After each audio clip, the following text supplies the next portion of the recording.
மின் கணக்கீடு செய்வதில் ஏற்பட்ட குளறுபடி காரணமாக மின் கட்டணம் வழக்கத்தை விட பன்மடங்கு உயர்ந்ததால் பொதுமக்கள் வேதனை அடைந்துள்ளனர். தாவேகா ஆட்சி அமைந்த பிறகு தமிழ்நாடு முழுவதும் அடிக்கடி ஏற்பட்டு வரும் மின்வெட்டால் பொதுமக்கள் அவதிக்கு உள்ளாகி வருகின்றனர். கொளுத்தும் வெயில் காலத்தில் அறிவிக்கப்படாத திடீர் மின்வெட்டால் குழந்தைகள், முதியோர், சிறு வியாபாரிகள் என பல்வேறு தரப்பினரும் பெரும் இன்னல்களை சந்தித்து வருகின்றனர்.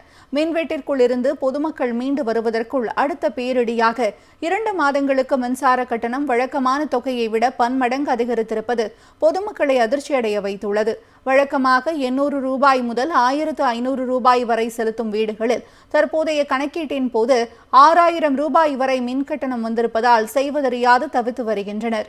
மின்சார வாரியம் வெளிப்படைத்தன்மையுடன் செயல்படவில்லை என்றும் மின்கட்டணம் அதிகரித்திருப்பது குறித்த விளக்கம் கேட்டால் மின்வாரிய ஊழியர்கள் அலட்சியமாக பேசுவதாகவும் பொதுமக்கள் குற்றம் சாட்டியுள்ளனர். மின் கணக்கீடு செய்வதில் ஏற்பட்ட குளறுபடி காரணமாக மின் கட்டணம் வழக்கத்தை விட பன்மடங்கு உயர்ந்ததால் பொதுமக்கள் வேதனை அடைந்துள்ளனர். தாவேகா ஆட்சி அமைந்த பிறகு தமிழ்நாடு முழுவதும் அடிக்கடி ஏற்பட்டு வரும் மின்வெட்டால் பொதுமக்கள் அவதிக்கு உள்ளாகி வருகின்றனர்.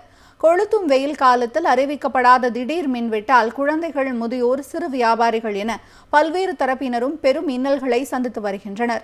மின்வெட்டிற்குள் இருந்து பொதுமக்கள் மீண்டு வருவதற்குள் அடுத்த பேரிடியாக 2 மாதங்களுக்கு மின்சார கட்டணம் வழக்கமான தொகையை விட பன்மடங்கு அதிகரித்திருப்பது பொதுமக்களை அதிர்ச்சியடைய வைத்துள்ளது. வழக்கமாக 800 ரூபாய் முதல் 1500 ரூபாய் வரை செலுத்தும் வீடுகளில் தற்போதைய கணக்கீட்டின் போது 6000 ரூபாய் வரை மின்கட்டணம் வந்திருப்பதால் செய்வதறியாது தவித்து வருகின்றனர். மின்சார வாரியம் வெளிப்படைத்தன்மையுடன் செயல்படவில்லை என்றும் மின்கட்டணம் அதிகரித்திருப்பது குறித்த விளக்கம் கேட்டால் மின்வாரிய ஊழியர்கள் அலட்சியமாக பேசுவதாகவும் பொதுமக்கள் குற்றம் சாட்டியுள்ளனர்.